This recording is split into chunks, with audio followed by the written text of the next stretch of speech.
You're listening to Tromedy, the podcast that helps you transmute your trauma using comedy.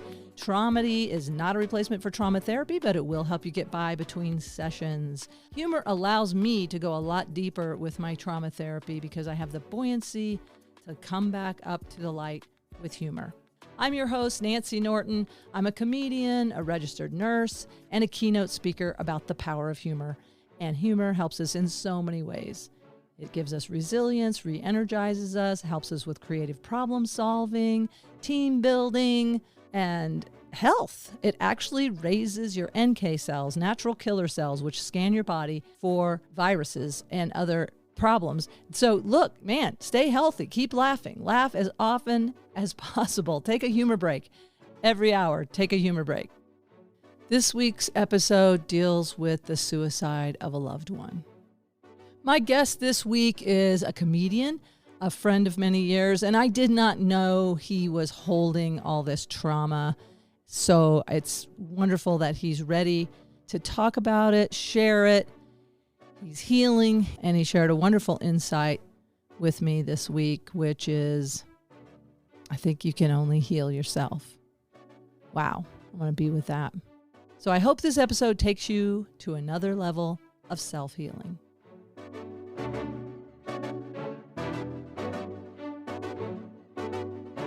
Welcome to the Nancy Norton podcast, everyone.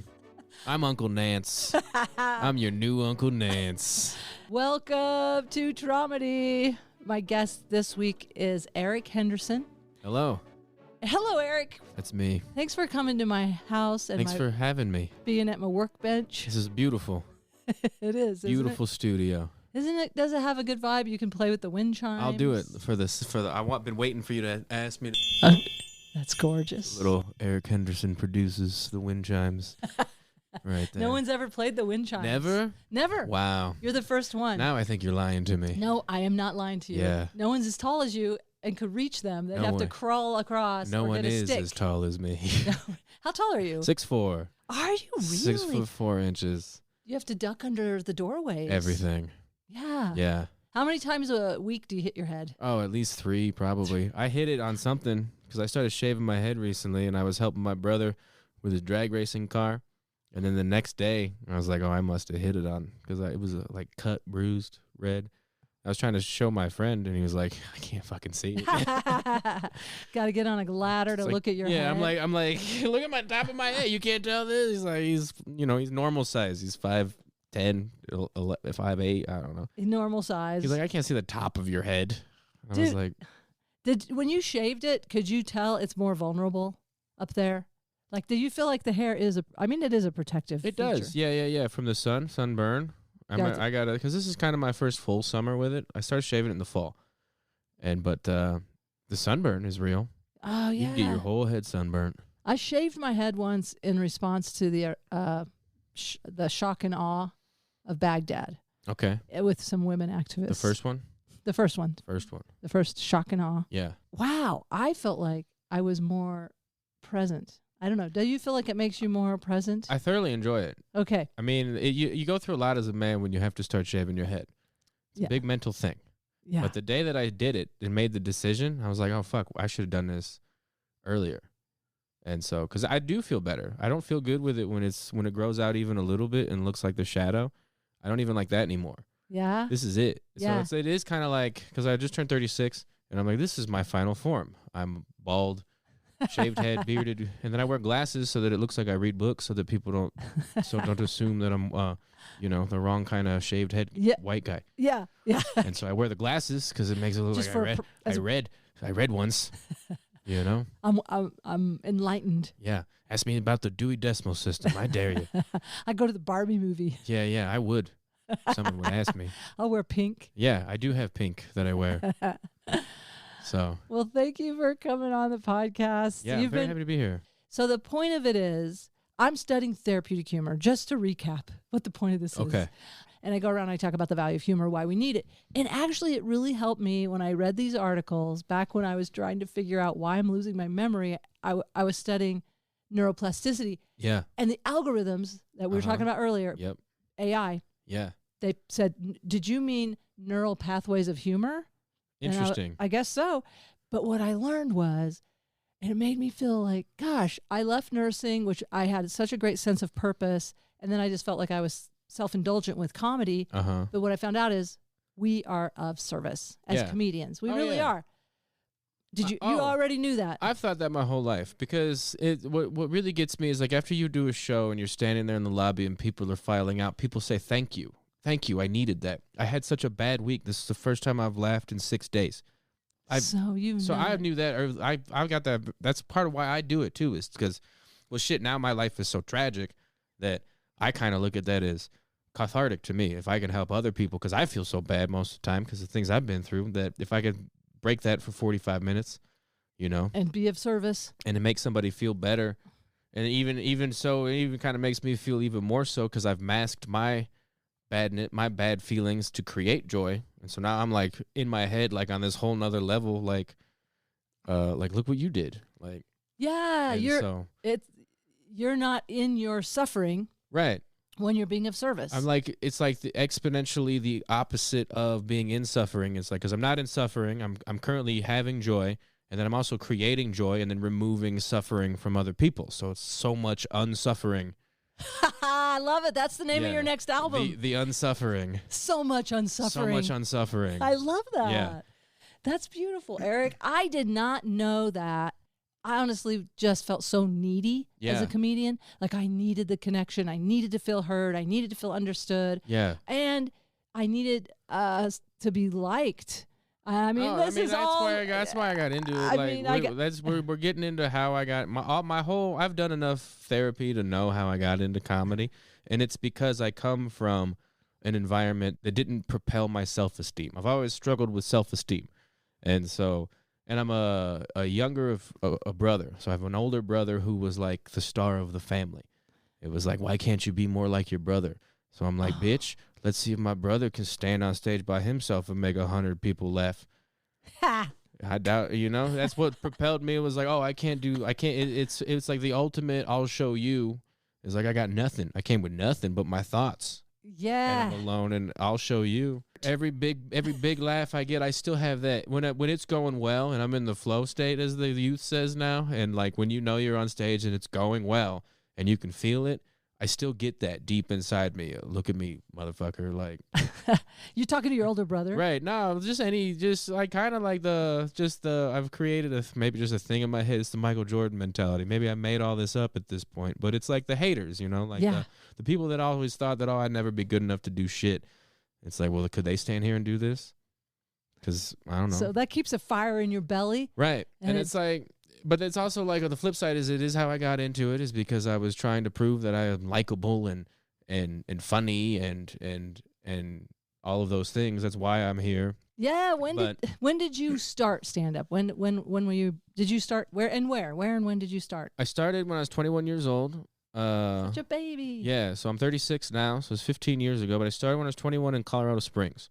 It's where I grew up. And when I started, there was one comedy club in town, still there, Looney's. Looney's. I was just there doing Moms Unhinged, and I have to tell you, it was fun. Oh, yeah. It's so much better now that Eric owns it. It's turned around for sure. And then the local scene, when I was 21, 15 years ago, there was one open mic once a month you could go to. If you didn't work at the club, if you wanted to get into it, because I'll never forget it. I was like kind of going through a dark phase. I had dislocated my ankle riding BMX like the day after Christmas. Oh, and so I couldn't. Like a brand new Christmas bike? No. Just happened to be the day after Christmas. I had just moved into an apartment downtown in Colorado Springs by myself. I was in a 1-bedroom apartment by myself, and I must have been 20 at this point. And I was 20 at this point because it all leads into the story. But I had dislocated my ankle, couldn't walk for 3 months. It was terrible. I kind of got addicted to taking Percocet and drinking too much. I was kind of in a bad place mentally, and I was in Colorado Springs. I really hadn't found my purpose in life. I didn't go to I didn't really go to college. Like I got accepted to college and then decided not to go because I didn't want the student loans. I was the only person I knew smart enough to look at the bill. Yeah. And be like, wait a minute. Be like, who's got $17,000 a year times 4? I'm like, who's paying for this? And so I went to community college for a couple semesters, but I failed a music appreciation class because I forgot about a final. Like, Oh. Flat out thought I was just skating by. I got an F in the music appreciation. I learned how to read music when I was in second grade. When I was 8 years old, I learned how to read music. But just by logistics. Now you work in logistics sometimes. Right. I was supposed to go to something and review it, and I didn't do it. And he's like, you didn't do the final project. And I was like, I did everything. He's like, what about this? I was like, well, you got me. And then I failed F, so I quit signing up for college. And then, and I was just working. I used to work for Coca-Cola, just stocking soda in grocery stores. So you've had to be self-sufficient from a very young age. Oh, yeah. my upbringing was not pleasant. And so I left as soon as I could. I moved out for the first time when I was 19 and never really looked back because my home life was, my dad was kind of like a narcissistic alcoholic. He wasn't violent physically, but he was violent with his words and not always directed to you, but he was just loud and yelling all of the time and everything was about him and he didn't really have much empathy. Yeah, and you don't really exist. Right. I mean, you're just an extension of him or something. Right. And he wasn't happy with his marriage and his life, and it seemed like, and he drank a lot, too much, even through getting diagnosed with diabetes. He still was a cranberry and vodka first thing in the morning kind of guy. And that's like his breakfast. Oh, yeah. And like he struggled with alcoholism his entire life. And then later in life, I know that as an adult, like my parents were prescribed antidepressants their entire life. And so when I look back at I know what I went through. It was most of the time I was hiding in my room, not trying to get attention. Just flying under the radar. That's why I live so small. I still struggle with this, is where I can minimize myself. Like I've had this situation where I live with roommates where I literally make myself the smallest. You won't even know I'm here. And this has been with roommates that are adults and I can take up space. It's been my whole life. Has been trying to break down these shells. Okay. Yeah. So because it's a safety thing. Oh, yeah. And so I still do it to this day. Like, it's why I've lived alone for most of the time, is because I feel the most comfortable not having to be in the same space with others, because it creates a thing in my mind where I try to shrink myself. And I know enough now to know that it's not healthy for me to live like that. But for whatever reason, when I'm with another person, I will minimize absolutely. I'm so good at that. And it's root trauma from my upbringing. Probably from infancy. Oh, yeah. Or in utero. No, it was like my whole life. Yeah, who knows even, because the vibrations you pick up because I'm sure it was traumatic. I don't know when my parents had a good, I mean, they loved each other or whatever. They were together until my dad died tragically. Is that the trauma you were going to talk about today? Oh, yeah. We want to get into it? Well, we might as well get into it. We might as well get into it. What do you think? Does this feel right? Yeah, this feels good. So my dad, when I was 28 years old, shot himself. Yeah, it could have been an Ambien blackout. There's a lot of things that I don't know, because I don't know if you know about Ambien. I learned this. I've heard some stuff about Ambien where people, they do this crazy shit in the night. They don't even know they've done it. There's judicial precedent. People commit vehicular manslaughter and have gotten off in court because they were on Ambien. This is a known side effect of this drug. Ambien defense. Yeah. I don't know. I learned all this after the fact because I've built this in my head. I do not know why my dad shot himself, but he did. And I've been able to piece this together for the sanity of my own. I know that him and my mom should have gotten divorced, probably. Would have saved a lot of people a lot of trauma. But I also I'm pretty sure that it was an Ambien-related incident, because there was an incident months before he had actually done it, where he was in Iowa trying to address a family matter regarding a farmland that was like historically in the family, but then somebody died during the Great Depression, so the paperwork didn't get filed right. So it's like nobody knows who really owns this farm anymore. And he was out there trying to solve this one time, he found like a quick claim deed that he thought was the smoking gun for everything. But one night he called me while he was he took like an RV out to where he's from. He's from Cedar Rapids, Iowa originally, is where all this went down. We can trace our lineage from Ireland to the farm in Cedar Rapids. Directly to Cedar Rapids. With 2 pages in a book we found that talk about this guy that left Ireland, Cork, Ireland, and then went to Boston, New York, Chicago, and then this farm in Iowa. And then it lists his descendants, and the last descendant is my great-grandmother. And so we're able to piece together through these 2 pages in a book somewhere. So many generations. Yes. And so this all adds up. Somebody owns this farm in Iowa.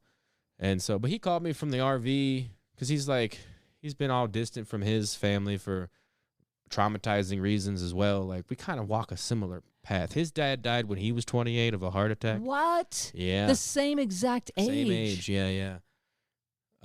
And that was That's messing with me. that was medical malpractice. My grandfather had called his doctor and told him that he was having chest pain, and his doctor told him not to fucking deal with it. He died of a heart attack. Dad was 28. When my dad was 28, his dad died of a heart attack, which probably could have been avoided. When I was 28, my dad died of suicide. Which may have been medical malpractice there. Which could have also been medical malpractice. You're absolutely right. With the Ambien. I'll never know. This is my mystery. Yeah. But this ancestral trauma. Yeah. I'm sorry to interrupt it, but it's okay. I'm really noticing ancestral trauma. Yeah. Also, I'm in a recovery program for adult children, and it's like the way it's amazing how I have found people to recreate my trauma and drama with. Like, it's uncanny. I don't understand how it works. But to me, that sounds uncanny that your dad... I've never really thought about it until now. That your dad and lost his dad at 20... I've thought about that, but the connection where it's malpractice. Wow. Potentially malpractice. Because I found this story out about my grandfather just recently. My mom just told me this recently about my dad's dad. I didn't know that my whole life. I know my grandpa was dead my whole life. I knew it was a heart attack. But it was like, my brother's been freaked out about cholesterol his whole life because of this. And it's like, but my mom was like, no, this was like the doctor fucked up. Like, she was with my dad when this all happened. And like, my grandpa should have been admitted to the hospital because he was having a heart attack. And who knows, would that doctor just being lazy that night? He was on call. I think he was golfing or some shit too. Like, it was literally like that. For real. Yeah. And then cost the life of my grandfather. And then that's why my dad was so traumatized. That's the core of my dad's. Because then my grandmother had multiple sclerosis and was wheelchair ridden. So he had to become caregiver of the family and take care of her in a wheelchair and his little sister. And so this fucked my dad's life up. Like, I know why my dad's fucked up. Because his dad died on 420. Shout out. And everybody take a hit. Yeah, light it up. Smoke them if you got them. And so every 420, on the anniversary of my dad's death, my dad would be fucked up every time. Just drunk as hell, sad. On the anniversary of his dad's death, every single year, not a good... I know it. Unresolved trauma. Oh, yeah. Because he's from that generation. They didn't do therapy. They put stuff in. I'm lucky he didn't beat us. I'm not going to fuck around. Like, he just yelled a lot and got drunk and was just temperamental. Psychological abuse is as bad, and sometimes I think worse. Don't you think it would have been easier to take a beating? Well, I'm a little bitch, so I don't like to get hit. I don't either. I don't like pain. Not my thing, yeah. But the psychological trauma, though, it's so insidious because it gets inside you, and it's fucked me up my whole life. I've started my healing process only a couple years ago, like thoroughly, and now that I'm healing, I have all of this hindsight. Yeah, and I'm just like, wow, I've been fucked up this whole time. Turns out. Yeah, when we deconstruct, it is so humbling, isn't it? When we start like. I'm trying to look back at the time where I think in my early 20s, I had the illusion of I am so okay. Like, I had no clue that I was so messed up. Right. And then I look back and go, I was so messed up the whole time. Right. Because even before this had happened, like, I don't have a framework of what a relationship should look like. Like, I don't know what love is. I wasn't told I was loved. Like, saying I love you feels weird to me.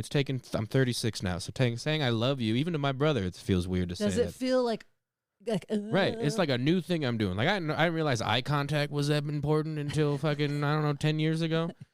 And so it's like I've had to learn all this basic shit. And like the framework for a relationship. Like, I've struggled with relationships because I don't know what a good one looks like. You don't have a model. I don't have a blueprint. And so I know it's not what they had. I know what love's not. Yeah, don't do that one. Right. And so that impeded my relationships before this had happened. I didn't know what fucking love looked like, so I was dating girls that would cheat on me, or that was a reoccurring thing that had happened. Yeah, violate your trust. Right. And then but isn't that back to what I was saying about recreating our trauma with these guys that are violating your trust or that treat you less than? Yeah. Because that's something we feel. My mother, I believe, had a narcissistic personality disorder. Yeah. Kind of a covert narcissist. I don't know how, but we can find these doppelgangers, I don't know, for lack of a better word, that will treat us similarly. And it feels like love because it's familiar. Yeah. Like, oh, this is Because familiar. there was a situation, I don't know a lot of the details about it. They kept a lot of this shit from me, but there was a situation where there was something when I was in high school between my mom and the auto shop teacher at the high school. Something happened. I don't know what. Something in the transmission. He got fired from that high school. And you think your mom? Oh, it was directly related to whatever happened. It was directly related to whatever happened because my dad was the one that like went to the school and was like, "You see what your fucking teacher's doing?" And he got fired. Oh man! Like it ruined a lot of kids' lives. They're like, "Why? He was a very beloved teacher. He got fired for no reason." And I'm like the guy that knows the fucking. I'm like, no, it was something that they won't tell me. My mom's involved, and I was in high school, so I didn't really know what the fuck. Did they blame you? Did they think? No. They didn't know you were involved. No. What it was he was like, what the teacher was doing was he was using me and my brother to lure my mom to the school alone or some shit like that, to be predatory. He would be like, "Oh, I want to talk to you about your kids." I'm thinking about the thing that goes under the car called a creeper. Yeah. Isn't it called a creeper? Yeah, it is called a creeper. Yeah, dude. It's class 1 creeper here. Yeah, this guy. Class 1 creeper. Yeah. And so, and then they never... Get under here. We got to check your four on the floor. So then here's where it gets extra fucked up, right? So he gets fired. And then later in life, I get a job through my brother's friend who was like in the auto shop. But a lot of drag racing going on. Cars, not drag, not RuPaul anymore. This guy, you got to mention it now. When I say my brother's a drag racer, I get funny looks. So like, so years later I get a job and it's parking cars at a fucking car dealership. I'm a comedian by this point, you know what I'm saying? Like, I'll do anything to pay rent. I get a job, and then the guy works there. Like the old man, the teacher dude works at the place. No way, full circle. Yeah, and so it's like now he's my co. So I see him again, and like I don't know what the fuck happened because nobody ever told me. So I'm like borderline friendly with the guy, like because nobody ever. I love the term borderline friendly. Like nobody ever told me. I feel bad. I was like, you got fired. Everybody loved you. What happened? And shit like that. And to this day, I'll never know because I ain't gonna ask at this point. Like, what did he say? Oh, that I've never. You never really said that. Never talked to. Yeah, I'm sure he thought it was fucking weird too. You know what I'm saying? Like. Here I am buying him a card on Christmas because I'm like, I don't know what. I think you might have banged my mom. Merry Christmas. I fucking don't know. They don't like. Also, part of trauma is I'm the youngest, so they hide shit from me. So when my dad killed himself, I went to a tunnel of what do y'all know that I don't? Because they lived in the house with him. I've been astray for a decade. So I'm like, what happened? Like, what happened on the ground level? How's it been at the house? What are you not telling me? Where's the hard drive with the fucking secrets on it? Because there was cryptic shit, too. Like, one time I found my mom would, like, record shit. This is how you know it was fucked up. It's because she knew it was traumatic. And so, like, voice recorders. So she was taking care of herself. Yeah, like, tape recorders existed and shit like that. So one time I found, my dad was high-tech all the time. Bought camcorders, computers. He was pro the internet. Every technology he had. So there's, like, recorders, all sorts of shit around throughout the years. And so, but one thing I found was this it was a cassette recorder. Like you push record and it was a cassette tape and you could record onto a cassette tape. Say you wanted to record a meeting or something. Sure. This was that technology, like a Sony. Like a little handheld. Yeah, and it's just like, I'm like playing, because I'm looking for fucking secrets, you know what I'm saying? I'm going through everything. Like, yeah. When they're not home, because you can't trust I'm rating their fucking shit. Like, I crossed the lines looking for shit. Like, they had no privacy in my eyes. I was like, why the fuck did he kill himself? Like, I'm checking your computer. Where's his phone? Where's his computer? Where's your phone? Where's your what the fuck aren't you telling me? And I did find it was like this cassette recording. I turn it on, and it's just like ambient record of him yelling at my mom, you know? Like, from the other room, too, even. Like, it was, like, borderline nonsense. But it was kind of like everyday shit. Because he would yell all the time, degrading things and bullshit like that. But it was like, I don't know, the recording just felt weird because it was almost like he was yelling at nobody. And it was like, this was like... just ranting. Like, I don't know when this recording was recorded. But in my eyes, like, because I kind of knew something was going wrong with his mind. Because I had mentioned that story about the phone call in Iowa. I don't know if I even told the whole story, but... No, I probably interrupted you. It's okay. What happened with the phone call in Iowa? He, like, called me one night because he's trying to find these answers. And this is what I think he had called me in the midst of an Ambien blackout.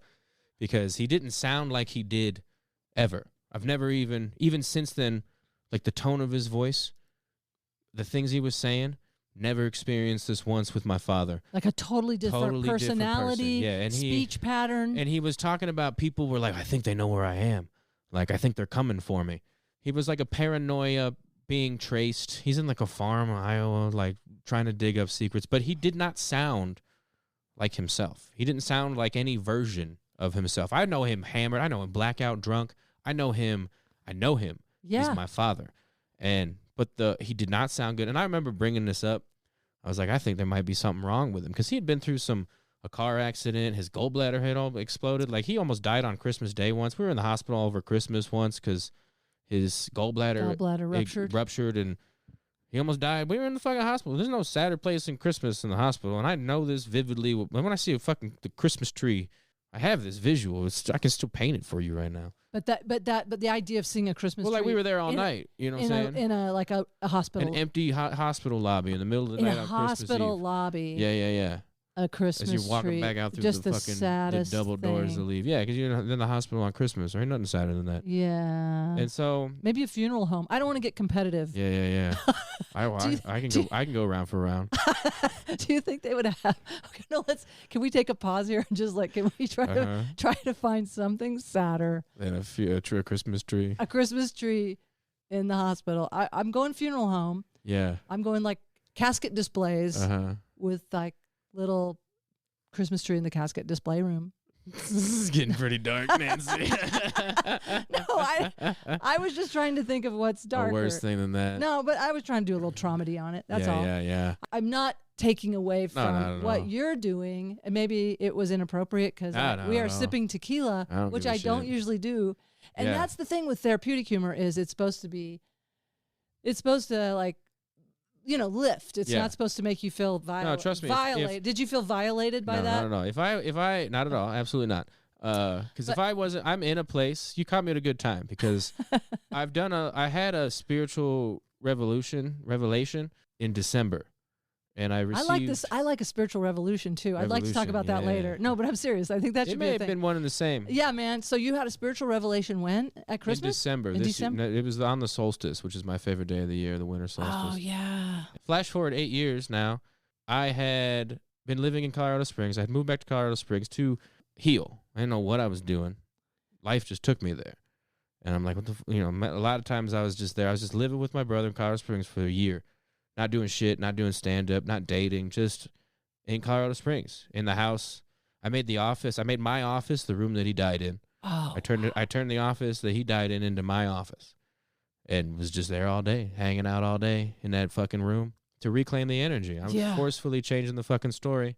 And then after a year of this, I was like, so I had Thanksgiving with my friend's family last year, Cuban family. And beautiful time. I'm not Cuban, clearly. And then in this, it's like I've met some of them loosely through my life, so I know a lot of them, this Cuban family. And then it was beautiful because my friend's nephew had gotten married, and her parents had never met his parents because they're from Mexico and the pandemic. So it's the first Thanksgiving where they're meeting after being married, joining families. And so this was like a ceremonious thing for them. They're singing songs in Spanish by the end of the night. It's a very beautiful thing to be a part of, especially since my home is very broken. Thanksgiving, the holidays are very sad for me. And so this year I was able to get away from it. And then at the end of the night, we're all hammered. It's 2:00 in the morning. We eat a handful of mushrooms. It's the end of the night. You know what I'm saying? We're drunk on Thanksgiving. And that's when we decide to eat mushrooms. Wow. And we go to the fucking moon. These mushrooms had like this blue hue around it I've never seen before. Oh, I've seen some like that. Put David Attenborough's Color show, beautiful, colorful animals in the wild. David, we muted it and put on a Jimi Hendrix playlist. Wow. And so we're listening to Jimmy. We're watching fucking indigo blue hummingbirds mating dance and shit like that, and had a wonderful time. And then a couple of weeks later, I credit the what I'm about to tell you to that trip. And so a couple weeks later, I'm having a panic attack. Like I'm like kind of having breakdowns in December mentally. I'd gotten COVID. I was in a foot boot because I was fucking kicking field goals, so I was in a foot boot for 3 weeks. It was pretty bad in December for my life. It was on the solstice, which is my favorite day.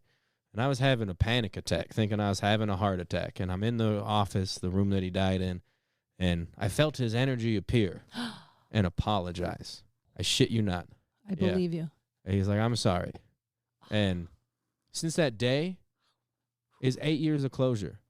You know what I'm saying? Since that day, I turned my whole mentality around. This is 8 months ago now. And I'm just being with that. I get the chills all over. Right. And that's my sign. That's true. Right. And I mean, it happened, and I felt it. Yeah. Because I felt his presence periodically. And so since then, I forgave him. Because for a while, I was, it was like 8 years. I was like, what the fuck happened here? And so now I'm like, it don't matter. So now you don't feel like you have to try and unearth. I don't give a fuck what happened anymore. Now I'm trying to just heal my relationship with my brother. Trying to accept it. Now I'm trying to thrive because I'm like, fuck it. Like, I've also had a couple near-death experiences lately on the road. Oh, yeah. And so, like, I've almost died. Right? And then I'm like... We need to talk about that as well. And then, but I know I'm interrupting you, but we're going back and forth in time. But tell me, did you see him or you just felt it? I just felt it. It was a knowing. It broke through my panic attack. You know what I'm saying? Like, I'm just kind of sitting on the floor like, what the fuck is going on? What the fuck's wrong with me? I'm having a heart attack. This is not going, nothing's going on. And then it calmed me. And then he was like, hey, I'm sorry. Wow. And you just felt this calm come over you, like right. And then that was when I was like, oh, this is why I'm here. This is why in that room. This is why I had spent at that point I had been in the Springs for fucking 10 months. Just whittling away, not doing shit. My mind was gone. I didn't do a lot. I just sat and did nothing. Maybe left the house. I used to leave the house just to go do tasks. But I wasn't really hanging out. I don't have a lot of friends down there. I have one with my best friends, but we wouldn't hang out every day. I wasn't doing stand-up. You're just sort of in a holding pattern. Yeah. And you don't know why. Yeah. But something's calling you there. And like you said, well, you knew you were reclaiming that energy. Right, I was purposely... And I have to think that he was probably visiting you there every day, but something about the mushrooms maybe broke down the... Yeah, because I've had experiences on mushrooms that have connected me to, which is why I'm pro-mushroom. All right, a quick disclaimer here. We are not experts in psychedelic therapy or the use of psychedelics. We are saying this has been helpful to us. However, it is not recommended for certain personality disorders or mental health issues. So check with your mental health care provider before trying psychedelics or psychedelic therapy. Yeah, I've only been heavily experimenting with them for the last 3 years. I had done them a handful of times. I kind of started doing them real good when I moved back to Colorado. I had done them a good couple of times before then, but I'd go camping and hiking into nature and trip. And one time I took my friend out on the new moon. We went camping on a new moon. It's a good time to go camping. So dark. Oh yeah, and we're looking at the stars, and there's a star in the sky called Vega. It's the 5th brightest star in the night sky. I don't know it, but I'll look for it. It's VEGA, Vega. So it's very predominant. It's like the 5th brightest. You can see it when there's light pollution and shit. And in the fall, it's kind of always directly above you. And I started noticing it shortly after my dad died because I was grieving at a park one night, and there's a lightning storm. And then I see this very bright star, and then I see a shooting star come through. There's lightning storm, a shooting star. And I'm like, I got a Star Tracker app. I'm a bit of a nerd. So I'm like, what's this star? And it's Vega. And I'm like, all right, I'm going to associate this with my father. And so I did that for a long time, for a couple years. Always associated Vega with my father. Flash forward a couple years, I'm camping on the new moon. I'm tripping my balls off.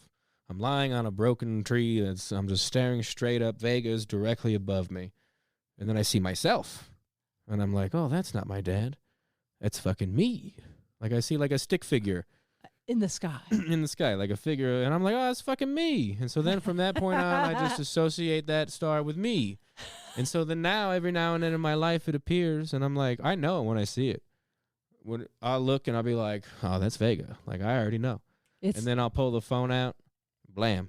It is for sure. And it's it. I can see, I know when I'm looking at it. That's your soul in star form. Yeah. I tell you, I have had some Cosmos stuff in this backyard on mushrooms and again, I know some people, if you haven't done psilocybin, you're not going to understand. It's just something that you can't explain. I think it connects you to the cosmos. I believe in the stoned ape theory. Well, and you've watched I believe it Fantastic Fungi, where the mycelium was, here way before anything. It's the first thing. Right. It's so cool. After the dinosaurs went extinct, everything was dead. There were fucking 15-foot tall mushrooms. Mushrooms ran the world when the dinosaurs died. They were eating everything that was dead. And are they still running it? That's the question. Oh, yeah, I'd say so. I think so. Well, Eric, when you were talking way back when I interrupted you, you're talking about being so sad on Christmas, and your dad was in the hospital, right? Yeah. On Christmas, and that Christmas tree in the hospital lobby.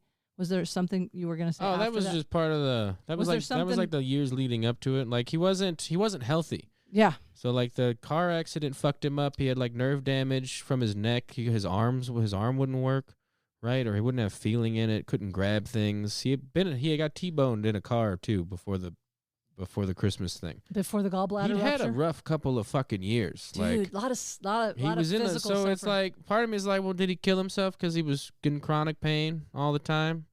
Too much? And I don't really think so. He was a tough motherfucker. I used to joke, this is bullshit, I shit you not. I used to joke when he was alive that, because he's a tough motherfucker. He's the toughest person I've ever met in my life. So stoic, like he didn't acknowledge mentally and physically, just the toughest. And I was like, the only thing he used to weld in fucking flip-flops.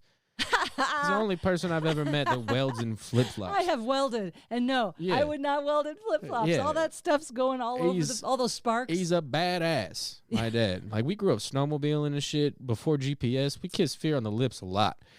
And I used to joke that the only thing that was going to take him out was a space rock. And it turns out it was a piece of lead. I was close. You were close. We're gonna give you close. That's good. That's good, Tromedy. Yep. We're gonna give you points for that. Knock. Who's there? Yeah. Hard truth. Hard truth. Yeah, the bullet. Yep. God dang. And but did you ever wonder? Was there ever a doubt in your mind that for sure he pulled the trigger? Did you ever? Oh no, he did, because he fired a warning shot through the ceiling. A warning shot. I was told by the fucking guy you meet the day that it happened, and it's common. Oh, I shit you not. So this is what, like a test shot or what? So I haven't really told. I don't know if I've told anybody this story. When I got the call that he was dead, I was updating my phone. Oh shoot! I was playing a game of Madden with my friend, updating my phone, and that like game Madden takes an hour. Updating your phone takes forever. So. What were you playing? Madden, NFL game on the Xbox. Okay. Sorry. Yeah. I'm out of the loop on it. Yeah. Game of Madden, and your phone's updating, so it's taking an hour. Yeah. So it's like, and it's the worst day of your life. Everybody's trying to get a hold of you. My mom and brother were like, oh, his phone's off. We can't get. They were going to send the cops looking for me because they can't get a hold of me. I finally turn on my phone. My life changes in a moment. And my brother, you got to get down here now. I'm like, what happened? And he's like, he said something about pills. And I was like, what? My brother found him, too. So, in retrospect, my brother didn't know what the fuck to do. Didn't know what the fuck to say. But the entire drive down to the Springs, I'm under the impression that he OD'd on pills. And then I get there, and there's like a guy, and then he's like, comes to talk to me, and he's all like, oh, it's very common in this situation for them to fire a warning shot. And I'm like, I don't know what the fuck you're talking about. Yeah, a warning shot for pills? Right. And then that is how I learned that he shot himself. It was all fucked up. None of it was cool. No, and it's so violent. Yeah, and so he shot a shot through the. So it was in the basement where he did it, and so that bullet went through the kitchen floor into the wall, into the living room, destroyed the floor and the wall in the living room. Still, some of these holes are still around. If you look, well, the floor got redone finally, and Is your mom still living in this house? No, not anymore. She moved to Ohio a couple years ago, but she did up until a couple years ago. Yeah. My brother still lives there. He found him in the basement. And he still lives there. He still lives there. Did you tell him about seeing him in the... Nah. He's not open to it? Not gonna lie, we haven't talked about my dad in years. You just don't... It's just a subject that you don't touch. For me, I don't go to it because I don't know what he's been through. And I don't want to shake him up. And he's not actively pursuing healing like I am. Yeah. He's just kind of in it. So he's compartmentalized. He's kind of shut it. A lot of men, especially, are really good at compartmentalizing. Oh yeah, and put it they lock it down, man. Yeah, he tries to act like it don't bother him that he's, but I know it does. You gotta know it does. Yeah, of course. And I don't have it. I don't have that's what I'm working on. Like I told my therapist this story today. Today was the day I just started going to video therapy again 3 weeks ago. I've been to therapy before, but I took a break and then I'm back in.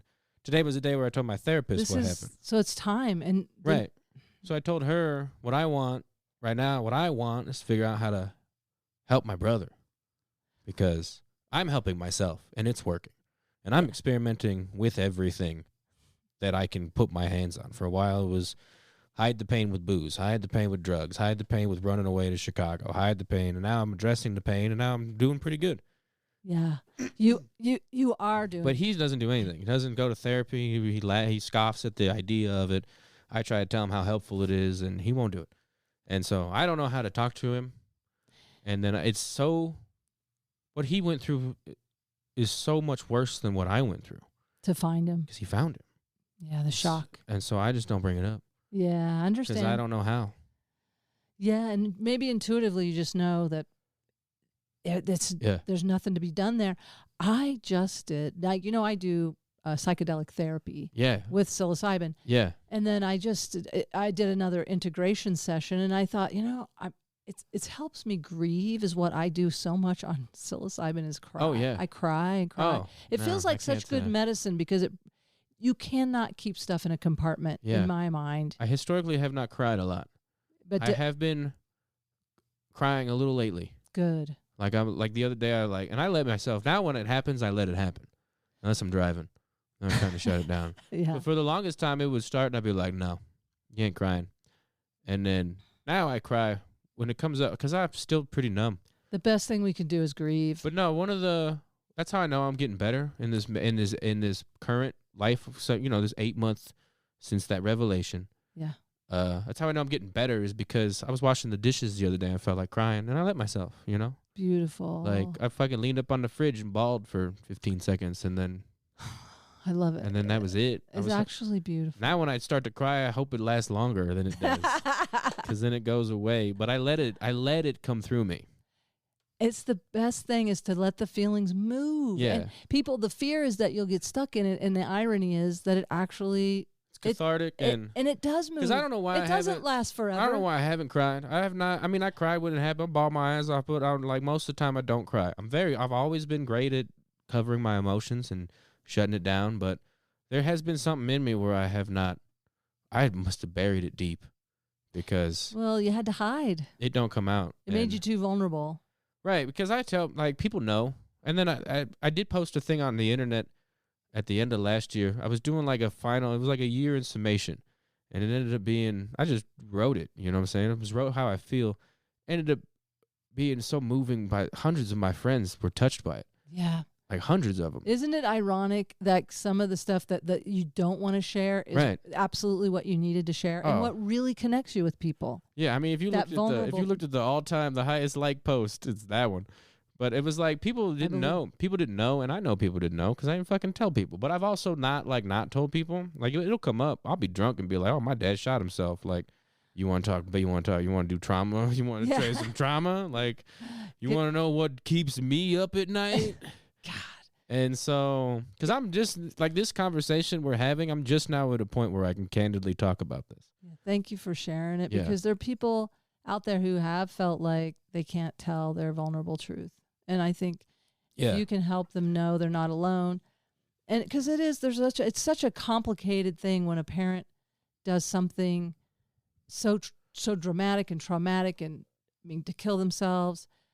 It brings up all kinds of family shame. And then I don't know about you, but do you ever feel like the sense of powerlessness that do you ever feel like you could have saved him? Oh yeah, definitely. I've felt everything. Regret, because I told you that there was that story in Iowa. He calls me outside of his mind. I tell my mom and my brother, I think something's up with him, and they just ignore me because I'm the youngest kid. I don't know nothing. Your opinion doesn't count. Exactly. And then so it's taking powerlessness. Taking everything I had not to be like, I told you so. Yeah. Because I saw it. You know what I'm saying? Yeah. My brother kind of saw it too. He had mentioned after it happened that he had thought about changing the keypad to the gun safe.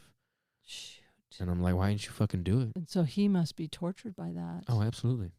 And thinking about healing your brother, what I wanted to share too about this last psilocybin journey that I got, and I tried to heal my mom. I wanted to heal her. Yeah. I wanted to heal her, and it just makes me feel so frustrated and powerless, and it feels like what I've put on earth to do is to do healing, and I couldn't heal my mom, and then I married all these people that were like, I wanted to heal them. And I couldn't. But the bottom line is, what I got from the psilocybin was, you cannot heal anyone that does not want to heal. Yeah. And nobody can. Shit, I think you can only heal yourself. My mom has healed. Yeah. My mom moved to Ohio, and it's the greatest thing she could have done because now she's with her. She's by her mom and her sister. And her sister has a daughter and 2 kids, and there's grandkids because I don't have any kids because I don't have a good framework for love. And Not yet. And then my brother doesn't have any kids because he's historically, even before this all happened, kind of not social, didn't date, loves his race car. He's one of those people. I don't judge my brother at all for his life choices. Right, but he didn't pursue relationships to begin with, and so he's not having any kids, and I'm not having any kids because I travel and I can't figure it out. And so my mom's got no grandkids, and she's 65, almost 70, and so her being in Ohio was great. Because she had retired. She was a flight attendant for 10 years. She retired a couple years ago. Was just sitting around that house in Colorado Springs, not doing shit, and that place is so bad. Yeah, I'm Ain't glad nobody she got having out. fun down there. Does she have relatives or something up in Ohio? Oh yeah, her mom's there. So she's taking care of her mom. My grandma's 90, still around. Wow. Just celebrated her 90th birthday. I flew out to Ohio and surprised her for. Aww. She knew a lot of people. She had a hunch. We tried to throw a surprise party for a 90-year-old. But she knew there was gonna be a party. Yeah, it's hard to put one over on a 90-year-old. And then she knew there was gonna be people there, but not me. You were the surprise. So I was the surprise for Grandma. Did it light her up? Oh yeah, you could tell. I love my grandma because we got to hang out because she's from Chicago, born in Chicago in the 30s.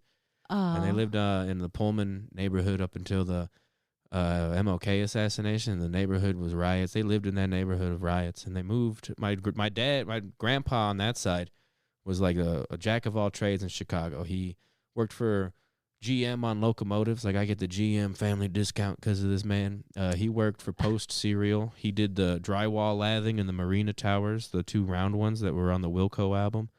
Oh, wow. Along the way, he did the drywall and the Marina Towers. On those curved walls. Motherfucker did everything. Well, I've been in them now, and the outsides are just curved. I don't know what's up with the the insides are like normal square buildings. I got to go inside. A friend of mine happened to be living in it last summer when I was out there, and it was like the fucking week before he was moving. I just happened to be out there. I got to go on a balcony and where your grandpa and when my grandpa did the drywall. That's really cool. Yeah, and so they moved after they moved from the south side. He bought a house in Indiana an hour away, Lowell, Indiana. It's near Crown Point. These are nowhere cities in Indiana, but an hour from Chicago, so my grandfather would commute. But my grandma lived in this house for decades. She outlived him. She remarried. She outlived him. And then only maybe like 5 years ago, she decided to move from the house. They had that house for 40, 50 years. And then she decided to go to an assisted living thing near Columbus where her daughter and my aunt live. And so she sold the house. But when I lived in Chicago, I would drive and go have a day with my grandma. We would get fried chicken at the grocery store nearby, and she'd tell me stories. Oh. Like it was cool. Like once a month, I'd drive out there. So when she moved, it broke my heart. I was like, yeah. We get to hang out, Grandma. Now you can go play the funny bone in Columbus now. Right. And so I got to know her more because before that, it was just visitations, like Christmas every couple years. Every interaction was surrounded by family members. Yeah. So this was one-on-one time. She would tell me stories about my mom and shit. See, those are the stories you want to record some of that. It was like one-on-one time with my grandma. Yeah. That's what when I look back at the time I spent in Chicago, the ability to have these moments with my grandma is what I will cherish the most, probably. I love that, Eric. Yeah, so now we've had one-on-one talks. She's badass as shit. She's also one of the only people in my whole family that for my entire life has referred to stand-up as my career. Oh, she's in your corner. Not just your fucking bits, not your hobby. She's like, how's your stand-up career going? That's beautiful. Yeah. She's in it. Yeah. Wow, you guys have a really special relationship. Yeah. I had that with my grandma. We just had this there's nothing more important, I think, than a grandparent like that. No, because she's the only one. She's the only one I got to know. Because the rest of them died when I was young. I'm kind of wondering if she could help you heal that relationship thing, where you can have a trusted relationship with an adult, even though maybe you know what I mean. I don't know if I can. She's not the healthiest now, so I'm told. Oh, but I'm gonna try to keep it light with her. Yeah, but do you know what I'm trying to say? Like, oh yeah, let me remember that this relationship is a safe place for intimacy. a safe place to share my heart's desires. Yeah. You know, she's made it safe for you to say, this is my career. I mean, she honors and respects you. Yeah. I don't know. I have a feeling about that being such a healing relationship. Oh, that could lead to you having, like, because what you just said earlier is like, I don't have the best relationship style or whatever. I don't remember the term, but. Yeah. No, I think she could be part of that healing for you. Yeah. I've been dating very much with intention lately. Like, I've realized I'm the real deal. I'm looking for the real deal. Yeah. At this point. Like, because I did a lot. I might not have been in a good position to myself to maintain a relationship previously because I hadn't healed. I am so glad you're healing with the help of humor and grief work, trauma therapy, and let's not forget the help of your dad's spirit coming to you and giving you peace. Is there anything else that you want to share? What I love showing people, what we're doing here is trying to help other people who may not be comedians learn how to take your pain and play with it a little bit, like you did with some of your jokes. Like, I always thought it was going to be fucking a space rock. Yeah. You know, that's a dark joke. It is a dark joke, but that's what Tromedy is. Not that funny. Pretty funny. It is because it's so real. Scientifically true. Lead. It's a space rock.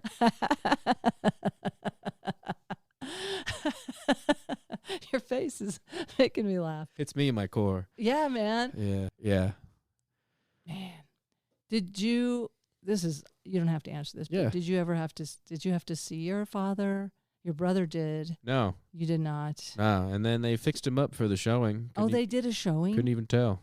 Oh, really? Yeah, well, he did it in his mouth. So it wasn't like came out the back. I read the autopsy. You did read it. Oh, God, yeah. That had to have been hard. Oh, I got deep. I think I burned it after I was done with it. Cathartically. I'm pretty sure I lit it on fire in the trash can in my studio apartment in the Baker neighborhood recklessly. Could have burned down the whole fucking place. I sat on the floor and set off the smoke alarms. Oh yeah, I sat on the floor and I read it, and I'm pretty sure I burned it afterwards. Holy shit, Eric. Yeah.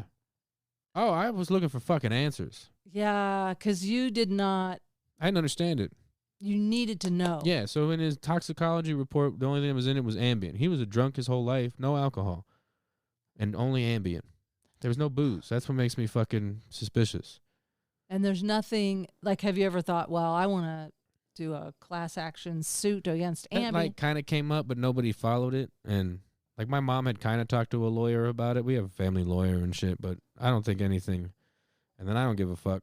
You got to let it go now. Yeah, Is that what you're saying? Is it too late to sue? Because we could. What's the statute of limitations? I don't know that I'll bring it back up now. Shit. I don't know. Because it's to me, and even now in this moment, I'm like, yeah, nah. Have they outlawed Ambien, or do people still take that? I think they still prescribe it. Yeah, I've heard so many stories. Oh, no, I'm a victim for sure. And so, because it's judicial, like I said, well, as soon as I found out that there was judicial precedent around the matter, people get in their car and go, like, it started all light. And it's like people get in their car and they'll fucking wake up, there'll be Taco Bell in their living room. And they're like, I didn't go to Taco Bell, but they got the receipt from 1:30 a.m. All the rappers, you went to Taco Bell. And then it graduates from Taco Bell to, oh, I ran people over and fucking killed them. And then the court let me ride because Ambien happened. So they took. And so people get off of vehicular homicide. I mean, this is worth a phone call, I would say. If he had Ambien in his bloodstream, intuitively, is that what you think it was? Personally, yes, because it was so fucking freak. And like you said, he's tough as nails. Well, it was like he's anti-suicide. He had an uncle kill himself, and he hated that uncle afterwards. He was anti-suicide his whole life. Ever since I was a kid, he was like, don't ever kill yourself. That's the fucking bitch move, killing yourself. That was his mentality. I'm paraphrasing, but that was how he felt. It was a bitch move. Yeah. Because his uncle killed himself, and it fucked him up, and he never forgave his uncle. And so he wasn't the type to kill himself. And it was the paranoia thing. That story, it all comes back to that story about the Ohio thing, or the Iowa thing, where he called me from the people, someone's chasing me, and then why'd he fire the warning shot?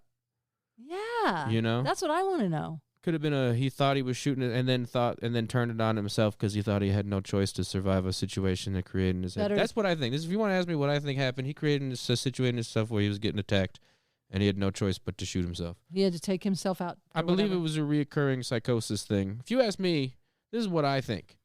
And I could be fucking wrong, but I got nothing else. Yeah. But I think it was a psychosis thing. That's the only thing that makes sense. Right. It's like the thing in Iowa don't make no sense. The Ambien stories all because he was probably having an ambient blackout in that moment he called me. That was probably an ambient blackout. And then another one happened. And so it could have been reoccurring. I don't know what happens when you fucking take Ambien. I don't know if the blackouts are reoccurring, but I'm 99% sure that that's what happened. And does that give you some peace in a weird way that he didn't choose that? He was not in his right mind. Yeah. So because it's been like there's been cryptic shit. Like so there was I told you the thing where I got to see him, right? They had we had like a public funeral where my mom didn't tell any of his friends what really happened. They just said he died. Oh, really? Yeah, she was in the closet about it? Oh, yeah, and it was kind of hard for me. But they covered that up. They told some of his close friends, and then one of his friends know. Like, people know because one of his close friends is my brother's friend, and he called him. He helped fucking clean shit up. He took the trash out that day. You know what I mean? And so people know that he works with, but they didn't want to tarnish his reputation. This is very common when people kill themselves. The family will not tell people for fear of tarnishing their reputation. And so that's what happened with him. So they had a public funeral where they didn't tell nobody. And then we had a private service. And it was for me, my mom, my brother. His sister had flown out and her 2 kids. And then we have a family that we always had Thanksgiving and Christmas with, probably like 4 people, right? And so my dad's not religious because when his dad died, the Catholic Church wouldn't give him a funeral because he had been divorced. So my dad was like, fuck the Catholic Church. I was raised not religious, thank God. There you go. There it is. Because I didn't get religion. We used to go vacation Bible school, but there was a free babysitter at the end of the block. You know what I'm saying? Yeah. And so it would have been weird to have somebody talk about God and my dad.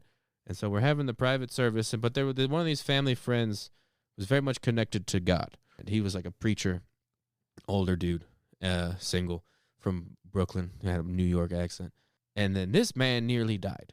I don't remember the timeline if it was before or after my dad, but I went to say goodbye to him in hospice care. He was having kidney failure. He was fucking dying. He believes in God, and he walked out of that bitch. What? And lived for 4 more years. What? And so I can't remember if it was before or after he had almost died, but he was the man that gave a little speech at the showing, the little private funeral we had. I'll never forget this because it was crazy.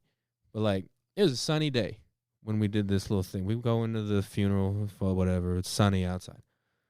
And then he starts talking about my dad. He starts talking about how my dad's with the Lord. And it starts fucking hailing. Right then. Fucking hailing.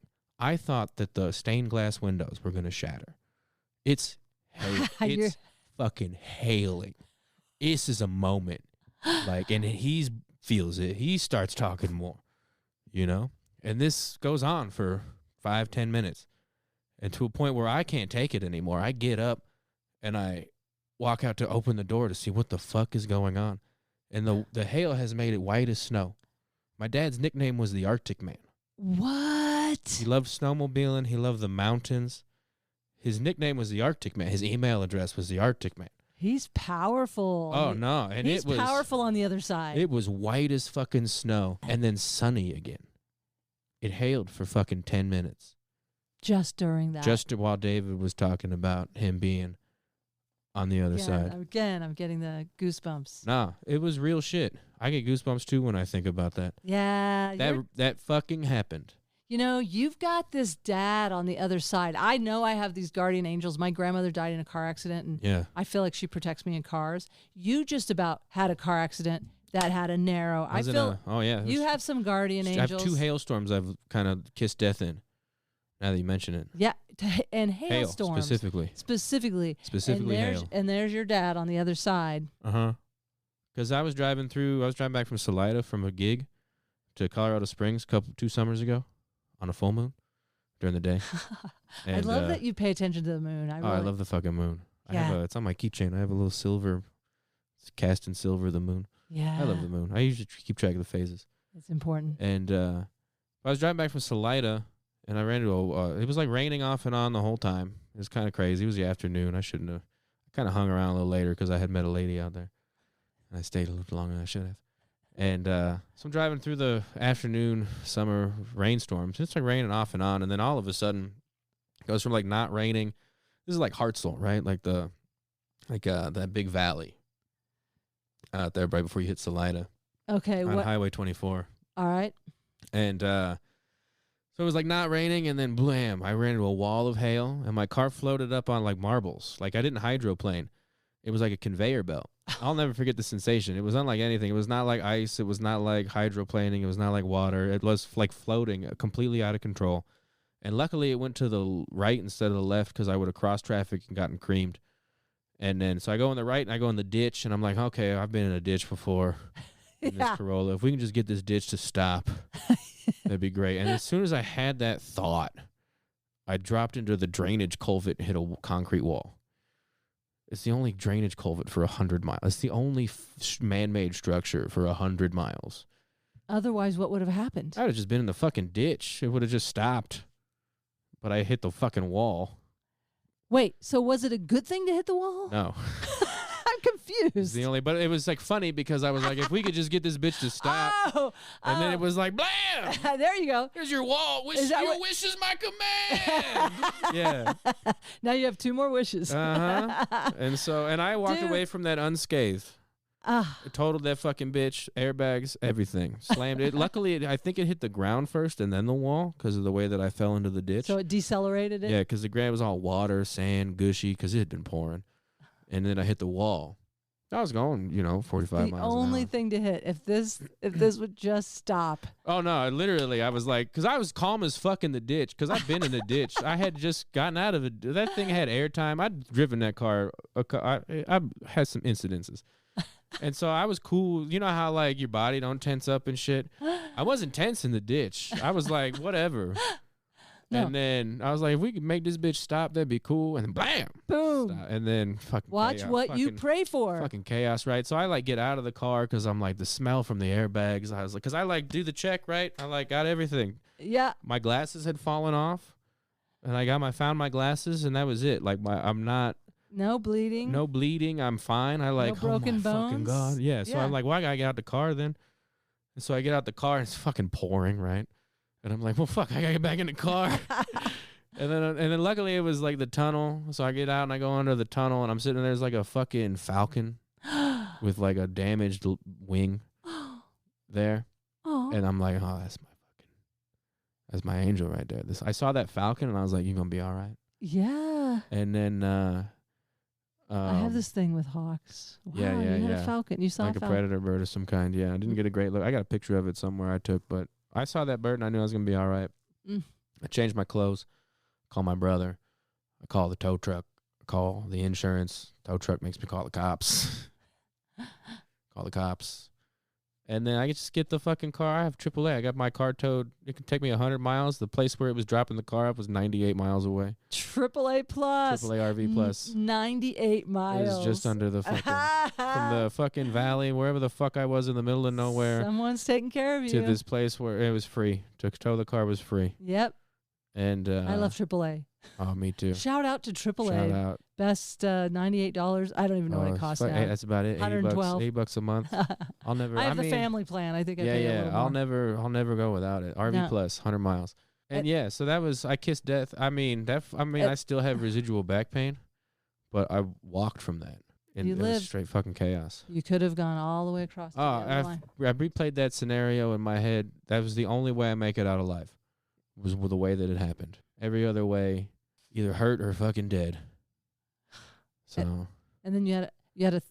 And then in South Dakota. Let's end on your. South Dakota? This just happened. This just happened. Because we'll have closure, but I know you've got more stories, so we can end this episode and start another one. Okay. Get more tequila and dive back in. Yeah. But no, so it was just in June or whatever. We're at we're going to the Black Hills Comedy Festival. Me and my friends are leaving Casper, Wyoming. We had done a show in Casper the night before, so we're driving over. And the whole trip, I'm like hyper aware of these thunderstorms. Like I made them leave early the day before because we're ducking this thunderstorm. And there was a big pattern. Oh no, we had a hard out. I've been ducking thunderstorms all fucking summer, and I was like, and then we saw it. In Wyoming, I was like, there it is, motherfuckers. This is why we left early. And they're like, good call, because that looks brutal. And then the next day, I was like too hungover, right? We got hammered in Casper. And drinking Lucy's, walking down the street, kind of drunk. Uh-oh. Should have been jailed if we got caught. We'd have been in jail. But you didn't have the wherewithal to check the weather patterns? So I was like, we're going to be fine. I had kind of checked it, and there were like kind of some storms, but I was like, where we're going, the timing, I was like, we're going to be fine. And then we're fucking getting close to the edge of the border of Wyoming where it turns into South Dakota, and then in the back, Matt Kobos is like, just so you know, I got an alert on my phone that we're in a tornado warning. Oh. And I'm all laughing. I'm like, yeah, you see a tornado, you say something, because we're on the road. Yeah. We going. You're already there? We're already going. We're like between Spearfish and Rapid City at this point. We got 40 minutes left. There's nothing out there. Right. We've been driving for fucking 6 hours or something. I was like, it's going to rain. If it gets crazy rain, I'll pull over, but whatever. I'm not worried. And then it fucking starts raining. It starts fucking hailing. And I'm looking up at the road. And this is this is on I-90, and they have no divider between the oncoming traffic on I-90 in this part of South. It's just a grass. Yeah. No rope, no steel barrier, no Jersey barrier, just a median. It's got to be 75 feet wide, a grass median. And I look up and I see a minivan lose control and get into the grass median. And I'm like, oh, fuck. It's like coming at us. And I'm like, well, it's in the median. It's probably going to stay there. And it should have rolled. But the way that because I think that van hydroplaned and lost control because it was fucking raining. And I'm pretty sure it hydroplaned lost control. And then it hit the median. I was like, this bitch should be rolling. But it was doing a flat spin because the grass was all soft and wet. It's doing a flat 360 spin instead of rolling. On its wheels. On its wheels, spinning. And then I'm like, well, there's no way it's going to get back on the highway. And then all of a sudden it got back on the highway right in front of us. Spinning fucking minivan coming. We're going right in your lane. We're going 50. It's got to be going 50. You know what I'm saying? Coming at you. If we collide, we all dead. You know? It's coming right at you. Oh, it was coming right at us, and it was spinning out of control. Flat spin 360. It gets back on the highway. Starts. I can still remember the fucking black marks from the tires, and I like swerve, brake. Like, they all tell the story, like, well, you did a bunch of shit. Like, like you saw it the whole time. I'm swerving. That didn't work. I made adjustments. This is all milliseconds. And it got to the point where in my head, I was like, well, you tried. You surrendered. I was like, brace for impact. That was like, in my head was like, you tried. You're going to hit this car. And we missed it by a foot. Steve could have high-fived the fucking driver on the way by. It just fucking went right by us. Wow. And we're like, holy shit. Woo. I didn't hit the car next to me. There was like a truck next to me that I'm like swerving and like didn't hit that car either. We're going the same direction, you know? So you had nowhere. You couldn't have gone over that way. Right. I didn't hit. Right. Like, and we're like, holy shit, dude. Come on, like, man. And then like I kind of like pull over on the exit and stop there. And I'm like, this is bad. It's like pouring. I need a moment. And then I need a moment. And then I'm like, well, this is a bad place to stop because there's cars coming. It's raining. They can't really see me. My car's like silver. It's not the best car to be in the rain and shit. So we keep going, and then all of us feel bad. We're like, we should try to help, you know, because I've been on the side of the highway alone. And yeah, so you're thinking this van needs help. Right, they need help. And so then I get on a service highway, and we try to go back the other direction and see if we can find it, and then it just starts fucking hailing more. So we turned around and went to the gas station and bought lottery tickets. But we had already won. You know what I mean? Yeah. And congratulations. But that was in June, yeah. And you didn't have to pay taxes on that win. Nope. And then now every time Matt Kobus' girlfriend works at a bar, and I don't pay for drinks there anymore. She's like, you saved me from being a widow. And then I talked to Maddie about this. We told the story a week or two ago. I didn't realize it until I talked to him afterwards. I was like, he made a point to point out the speed at which that minivan was coming. Because hitting I hit that wall, right? Yeah. In that first one. And that's a stationary object. If you hit something that's also coming at you, yeah, that exponentially makes the force way different. Yeah, you're right. We'd have been fucking like blown to pieces. I'd have been probably dead in the front. Yeah. And so who knows what would have happened. Well, what's your dad's name? Scott Henderson. Scott Allen Henderson. Give it up for Scott Allen Henderson. Yeah. I do believe he's working overtime. Yeah. Make sure you tip the waitstaff. Because, yeah, I know. It's like, it's wild. Because now all I want to do is live. Yeah. Like, I've kind of had this moment of clarity. Hey. And I have this, I'm still working on it, but I feel like I'm chasing I want my time back from the last 8 years. Now that's what bothers me now is I was 28 when this started and I'm 36 now. Yeah. And I'm like, I'd love to have that part of my life back. I hear you. But all I want to do now is live. But you're so young. Yeah. You have to remember how young you are. I know it's hard to understand. Yeah. When you get over 60. Yeah. 36, I remember, although it does go fast. Right. So savor it. Right. No, I live so, like these last couple months, I've been so in the moment. Yeah. It's like I'm living. And that is what I'm like truly living these days. That is what I preach. This is where the joy is in life, is being in the present moment. No, because tomorrow ain't promised for shit. No, we don't know. I'm lucky enough to be able-bodied and a tall, white, good-looking, charming, funny. What am I upset about? Single? That's right, ladies. Ladies. That's right.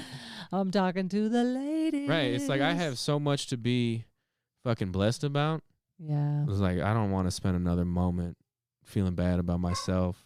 Oh, my dog's barking at us. Yeah. So she's chiming in. Yeah. I better go check on her. Yeah.